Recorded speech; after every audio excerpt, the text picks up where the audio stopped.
Kidal est reconquis par l'armée malienne, mais les défis sécuritaires restent à relever. Le dossier dans ce journal. De la rébellion au terrorisme, nous en parlerons dans l'épisode 2 de notre série de la semaine. Coupe du monde U17, le Mali est qualifié pour les huitièmes de finale.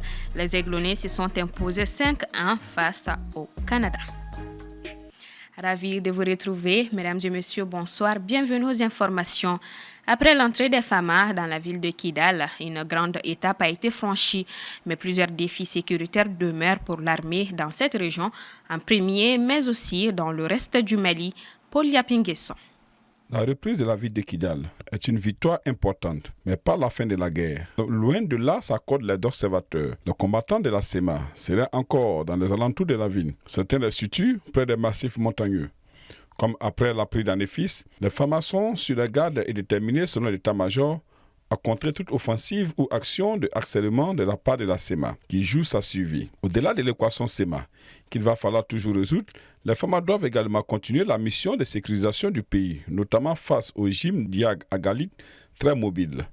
Dans la région de Kidal d'abord, considérée comme la base arrière, mais aussi dans les autres régions du nord. Au centre du Mali avec les Katiba d'Amadou Koufa, mais aussi dans le sud avec les attaques sporadiques qui visent certains commissariats, gendarmerie ou postes de contrôle. Certaines analyses craignent également que les rebelles de fait ne fassent une alliance ouverte avec le GIM, comme ce fut le cas en 2012 contre les FAMA. En plus de ces groupes, l'armée fait aussi face à l'État islamique.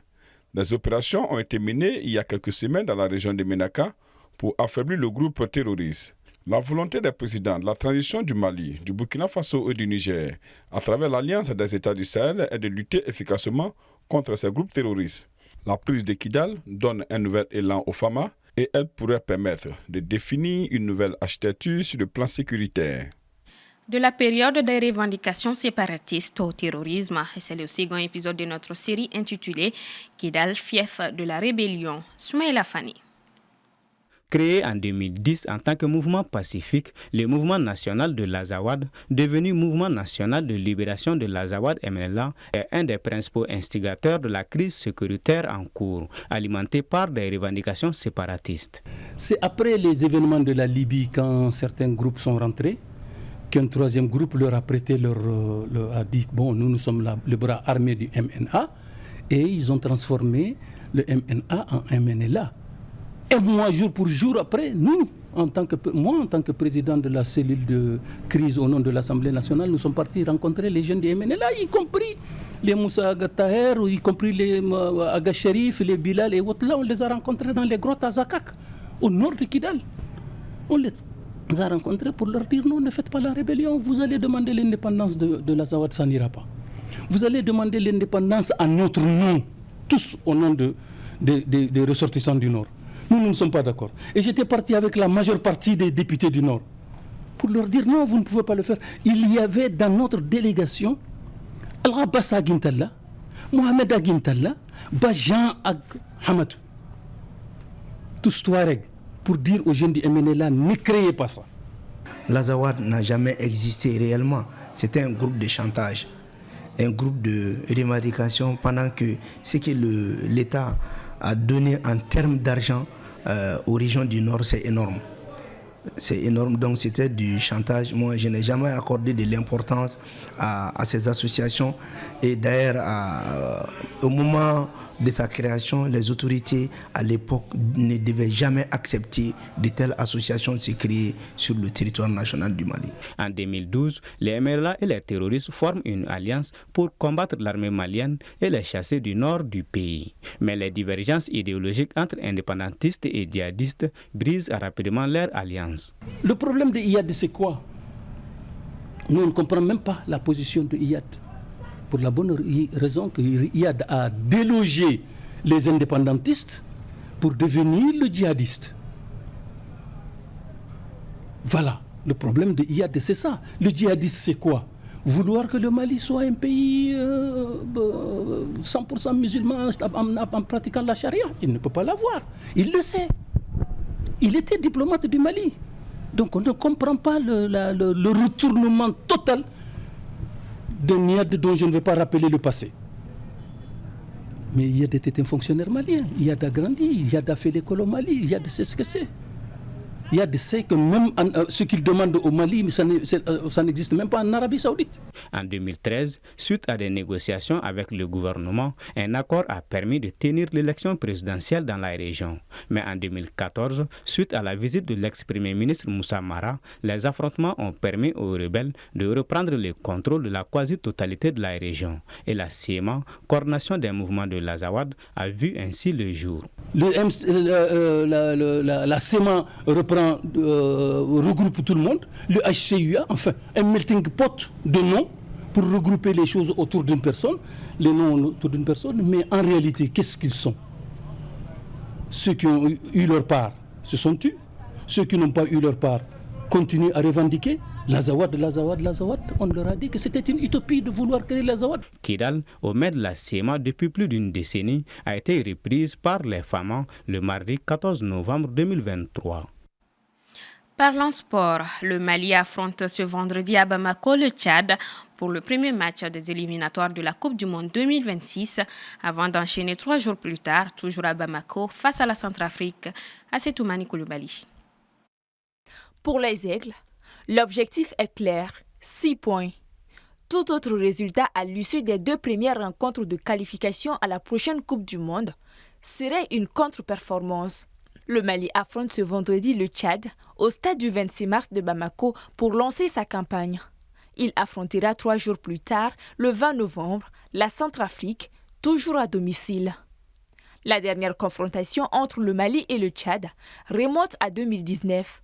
Dans le même groupe de qualification à la CAN, le Mali s'était imposé 2-0 à l'aller à N'Djamena et l'avait emporté sur tapis vert 3-0 après la disqualification du Tchad suite à la dissolution inexpliquée de la Fédération tchadienne de football par le ministre des Sports du pays. Les rencontres de novembre revêtent un double enjeu pour les Aigles. Bien démarrer la campagne de qualification dans un groupe A6, composé également du Ghana, de Madagascar et des Comores. Les matchs serviront aussi de préparation à la prochaine CAN en Côte d'Ivoire.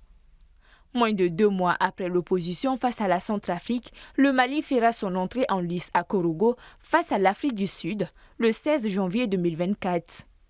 Si la défense est relativement solide et que de nombreux joueurs de talent composent l'empire du milieu, le véritable chantier se situe en attaque.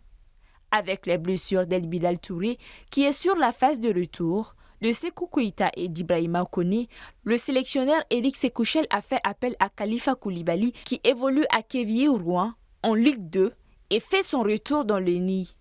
Outre ce retour, un nouveau joueur fera ses premiers pas avec les Aigles, Youssouf Niakate de Banias, un club des Émirats Arabes Unis.